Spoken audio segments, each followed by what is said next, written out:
আমিরের সাথে third hero ছিল, সেকেন্ড হিরো ছিল, অমিত হাসানের সাথে সেকেন্ড হিরো ছিল, থার্ড হিরো ছিল। যখন সে একা সিনেমা করলো, যখন দুই একটা ছবি একা তার চলা স্টার্ট হলো, তখন কিন্তু এই যে নায়কগুলো যারা আছে তাদের সাথে সে আর কাজ করলো না। আর আমাদের প্রডিউসার ডিরেক্টররা এতই বাজে, একজনকে ভরসা করে এমন ডসটা খাইছে, কথা বলে না যে শক্তের ভক্ত নরমের জম, ওই শক্তর বিষয় ধরাইছে।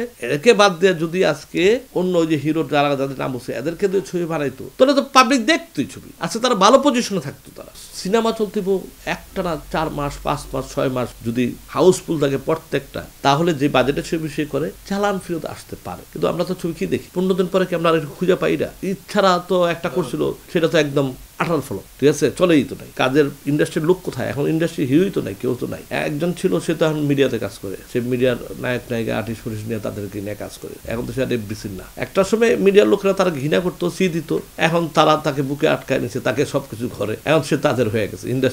ইন্ডাস্ট্রি যারা তাকে উঠাইছে, যারা তাকে মানুষ করছে, যেমন আমি কিছু উদাহরণ দিই, যেমন আলেকজান্ডারের সাথে সেকেন্ড হিরো ছিল, থার্ড হিরো ছিল, আমিরের সাথে থার্ড হিরো ছিল, সেকেন্ড হিরো ছিল, অমিত হাসানের সাথে সেকেন্ড হিরো ছিল, থার্ড হিরো ছিল, ফেরদৌসের সাথে ছিল সেকেন্ড হিরো ছিল, রিয়াজের সাথে তো থার্ড হিরো ছিল, সেকেন্ড হিরো ছিল। এইভাবে সে সবার সাথে কাজ করে সে মোটামুটি একটা পর্যায়ে চলে আসছে।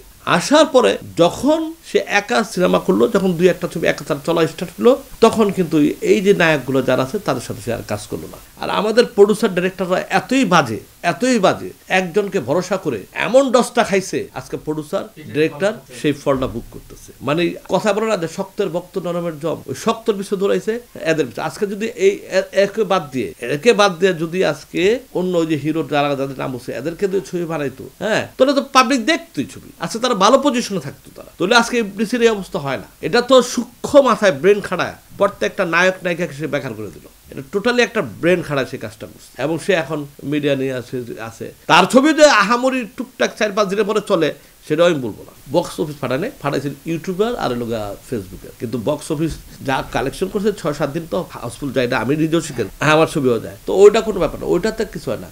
সিনেমা চলতে একটা না 4 মাস 5 মাস 6 মাস যদি হাউসফুল থাকে প্রত্যেকটা, তাহলে যে বাজেটের ছবি সে করে চালান ফেরত আসতে পারে। কিন্তু আমরা তো ছবি কি দেখি? এটা আমার মুখের কথা না, এটা তোমাদের বাস। 15 দিন পরে কি আমরা খুঁজে পাই না? এটা 15 দিন পরে খুঁজে পাই না। উৎসব বাদে আমরা ইচ্ছারা আমরা পাই। এই যে ইচ্ছারা তো একটা করছিল, সেটা তো একদম আঠাল ফলো, ঠিক আছে, চলেই তো নাই। তো বিনোদনের জায়গা নাই। ঈদের সময় মানুষ একটু বন্ধ পায়, যাবে কোথায়? 2-4 দিন বন্ধ পায়, হলে একটু যায়, এই তো। ওইখানে যায় বড় বড় লেকচার মারে, কিছু ইউটিউবাররা যায়, কিছু ফেসবুকাররা যায়, কন্টেন্ট যায়, এরা ওই দর্শকরা দেখা তাদেরকে মানে ইউটিউব করে দেয়। কিন্তু আমার হল তো নাই। সারা বাংলাদেশে আগে 1100 হল ছিল, আমি এই সময় 4-500 হল দেখছিলাম। এখন কটা? এখন 60টা নাই তো প্রশ্ন। চলার মতো হল 20টাও নাই। এই যে সারা বাংলাদেশের মানুষগুলো কই যাবে? ঈদের সময় কোথায় যাবে? তখন তো বাধ্য এইসব হলে ঢুকে, তাই না? শাকিল খানের বিয়ের ফুল হল ভাঙ্গা তসটস করে ফেলালো। আমি দেখলাম বিরিয়ার সিনেমা, এমন কি দেখি এখন? এমন দেখি না, বেশি দরকার নাই, ঠিক আছে। আমি মান্না ভাইয়ের আম্মাজান, আজও পর্যন্ত বাংলাদেশে একটা আম্মাজান বানাইতে পারছে কেউ? এত সুপারস্টার এত কিছু এমন একটা ছবি বানাইতে পারছে? এমন এতগুলা নায়কের সাথে টেক্কা দিয়ে আম্মাজান মাসের মাস বছরের বছর চলছে। ইতিহাস, এই ইতিহাস হয়েছে এখনো পর্যন্ত একটা। আর নিজের মেগা স্টার বানাইলে নিজে আমি মেগা স্টার, আমি সুপার স্টার, এটা লজ্জা পায় মানুষ। অ্যাকচুয়ালি সিনেমার মানুষ লজ্জা পায়, তার দর্শকরা হয়তো খুশি হয়। শাকিল খানকে দেখলাম ফেসবুকের ভিতরে উল্টা কমেন্টস করতেছে, মানে উচিত কথা বলেই তারা উল্টা কমেন্টস করে, ঠিক আছে। এইটা তো ভালো না। সত্যকে শিখতে হবে।